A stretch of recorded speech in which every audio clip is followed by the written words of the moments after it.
Est-ce que tu te rappelles de l'homme qui a twerké dans une église en crop top? Benjamin.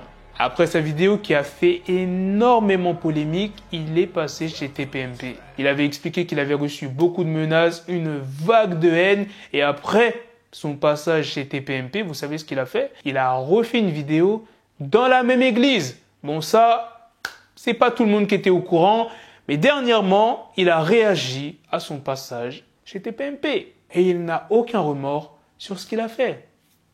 Je vous laisse regarder la vidéo. TPMP hier soir, parce que c'est drôle qu'on me reproche, que tout le monde me reproche de l'avoir mal fait. Essayez de faire une émission, juste imaginez-vous à ma place. Enfin, que vous l'ayez fait ou pas, hein, le truc dans l'église, imaginez-vous faire l'exercice à ma place. Faire une émission qu'on vous prévient de faire 3 heures à l'avance, et c'est pas vous qui demandez de faire l'émission, on vous la propose, parce que vous faites des bonnes audiences, et pour vous, ça crédibilise votre message. Et ça vous donne un droit de parole à la télé, devant une nouvelle audience, pour exprimer votre message. Qu'il soit bon ou pas à vos yeux. Tout ça devant une dizaine de personnes ayant le double de votre âge, et vous insultant ouvertement avec le public qui applaudit. Ok, donc ça complique encore plus. En plus, c'est devant 2 millions de personnes du coup à la télé, en live. Et ensuite, c'est un peu repartagé dans la France entière, enfin, vous le voyez dans vos pour toi, c'est un peu partout. Essayez de faire ça. Tout en ayant le make-up parfait que j'avais ce soir-là. Mais c'est super dur. C'est super dur. Et je trouve ça drôle que les personnes qui me reprochent de le mal faire sont souvent des personnes qui sont même pas capables de faire un exposé devant leur classe. Moi, il y a encore très peu de temps, j'étais devant ma classe et je faisais mon exposé.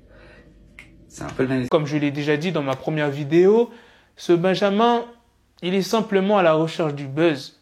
Il a eu du buzz avec sa vidéo, elle a fait plus de 40 millions de vues, quelque chose comme ça sur TikTok. Lors de son passage chez TPMP, il montrait que c'était lui la victime, qu'il recevait énormément de commentaires négatifs. Tu sais que tu as fait quelque chose de mal, tu as blessé des gens, tu as énervé des gens jusqu'à tu as reçu des menaces, tu vas pas oser refaire la même chose. Eh ben s'il l'a fait, il est retourné dans la même église. C'est vraiment du buzz qu'il veut, de l'attention. Là, vous allez me dire en commentaire, ouais, mais Black, là, tu lui donnes de l'attention. Les gens vont parler de lui, voir ce qu'il fait. Déjà, je fais pas énormément de vues, donc je vais pas lui apporter beaucoup d'attention. Et deuxièmement, je pense que vous le savez tous, le buzz est éphémère. Ça ne dure jamais longtemps. Ce qu'il a fait dans l'église, les gens vont en parler, mais pas pendant 1 an. Grand maximum 3 semaines. Après, les gens, frère, ils vont passer à autre chose. En plus, c'est pas la première fois qu'il fait des dingueries. Et ça se trouve, quand le buzz se sera calmé, il va essayer de revenir avec un truc encore plus fou. Mais au bout d'un moment, les gens vont comprendre le truc et ils vont même plus calculer et il aura plus d'attention. Moi, personnellement, c'est comme ça que je vois le truc. Bref.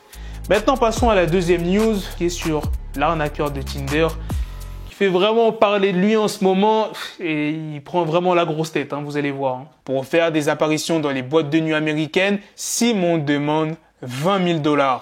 Attendez les gars, ce n'est pas tout. En plus de ça, il exige qu'on lui paye des bouteilles, le transport, attention pas n'importe quel transport, en jet privé. Et il ne veut pas dormir n'importe où, il exige une suite 5 étoiles et des gardes du corps lors de ses déplacements. Le frérot là il va un peu loin.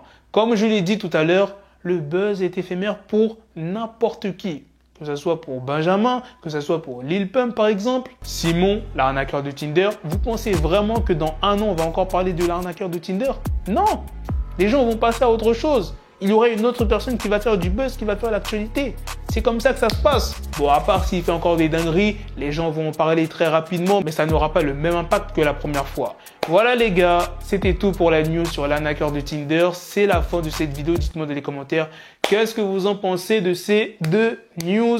La nouvelle vidéo de Benjamin qui s'est exprimé sur son 3e passage chez TPMP, 3e quand même, ça fait beaucoup. Et la deuxième news sur l'arnaqueur de Tinder. Sur ce, on se donne rendez-vous très prochainement pour d'autres vidéos news. Prenez soin de vous la famille. Peace!